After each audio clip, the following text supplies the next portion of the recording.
morning, Chinatown TV televiewers. Bumibiyahe po ako ngayon. Papunta po kami ng Pugo, La Union. Since it's summer, let's celebrate the summer. Salubungin na natin yung summer.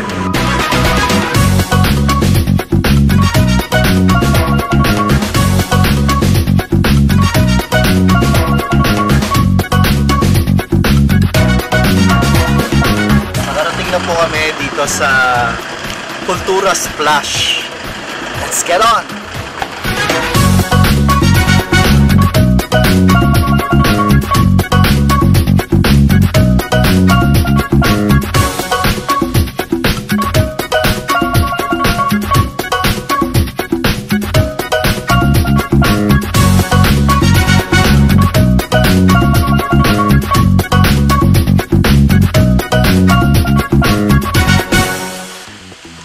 Good morning, dear Chinatown TV televiewers. Nandito po ako sa Kultura Splash Wave Resort. And I will be joined by Miss Juliet here, the general manager of this very, very nice resort. Juliet, good morning sa'yo. Good morning, Is. Magandang umaga, kasi ganda mo ang umaga ngayon. Juliet, itong Kultura Splash Wave, una, bakit ba tinawag ito na kultura? Yung laman ng kultura, itong resort na to, ay halos kultura. Okay. Like yung mga lipa huts, like yung mga lads na, though they are concrete, but they are made of lag, para nandun lagi yung kultura. So, inspired siya lagi ng Filipino culture. Yeah, exactly. That's why it's kultura. Tapos napansin ko lang, itong pagstay ko dito for quite some time, medyo nakita ko it's meticulously designed. Is this your personal touch? Yes, Is. Exactly. Ikaw lahat ang nag-isip nito? Yeah. Oo, ako lahat. Yung kulay, napansin ko, yung kulay, very, very lively. Actually, nung umakyat ako sa zipline, nung tinignan ko from atop, so nakita ko yung buong view, napaka-lively. Ito bang color choices na to?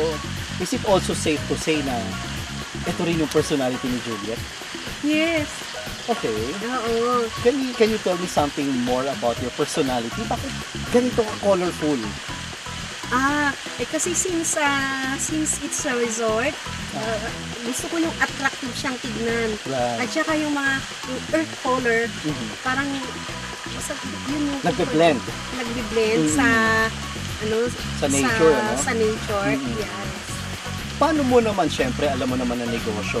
Nothing is permanent. It's not really always, it's not always the sun is shining bright, no? Paano mo naman ino-overcome yung minsan may konting downs ang business? Paano?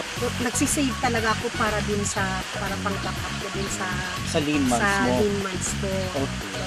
Nakakatuwa naman po na i-capture natin yung sinabi ni Juliet na dumadating yung pagkakataon na hindi naman natin maiiwasan na laging pataas ang negosyo. Kagaya niya, mayroong lean months, Yung kanyang peak season, tinatabi niya na kaagad yung pang-backup niya sa lean months. Looking back, Juliet, parang tingin ko napaka-visionary mo eh. Yes, exactly. You are absolutely right. So, bakit si Juliet naging visionary? Ganito kasi, basta ako, hindi ako yung taong ambisyosa naman, pero gusto ko yung parang habang nabubuhay may nagagawa sa mundo na na-appreciate ng tao, ganyan. Hindi ko na iniisip yung sayaman para dadami ng pera. Basta katulad ngayon, ang daming nag-appreciate, wow, ang ganda. Yun na yung parang yaman, parang yun na yung basta yun na yung desire na, yun na yung gusto ko, yun na yung kaligayahan ko. Nakakatuwa naman na yun ang lalong nagdadagdag sa'yo ng inspirasyon. Right. Alam mo, Juliet, gusto ko pa sanang pag-usapan lahat ito, kaya lang we have very much limited time. Siguro I will give you the floor to invite. Marami kayong makikita dito sa Kultura Splash Wave. The newest recreation of the North actually.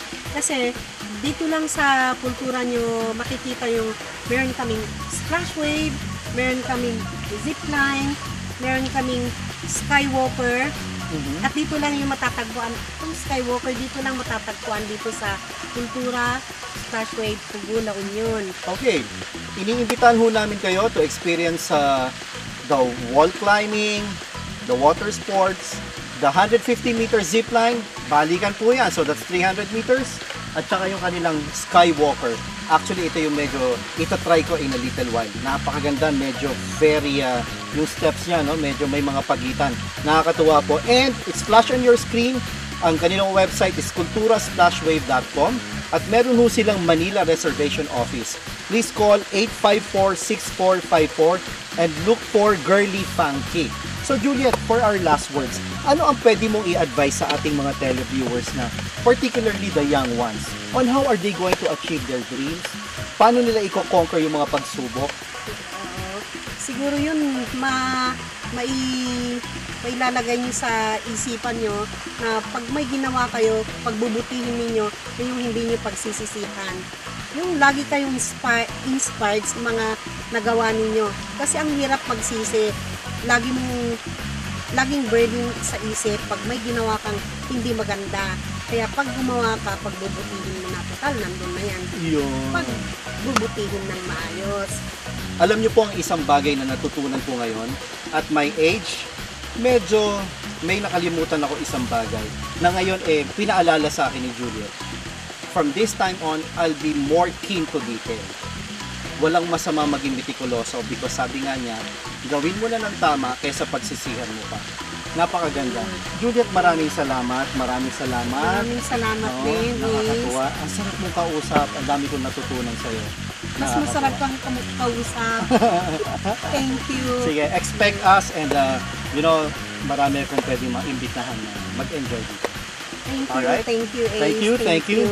This is Tea Time with Juliet here in Pugo, La Union. Kultura Splashwave.